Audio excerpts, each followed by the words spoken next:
আতিফ তুমি কোথায় বসেছো? আমার আত্মীয় কোপায় দিতে আমি এখানে বসেছি। কি দেখছো তুমি? রুটি। রুটি। দেখ তোদের লিখবে দেখ। এই ধারটা যখন নিবি এমনি করে নিবি। এই হাতটা টিপে দাও। ওদের যখন ওই পিঠে ভেঙে দিলে সরা।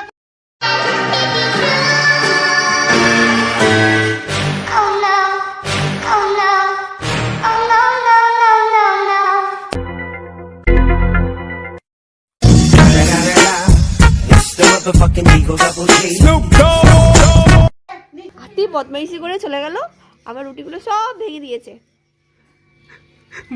আমরিন গুড গার্ল তো, বদমাইশি করে না তো? বেশি বেশি করে।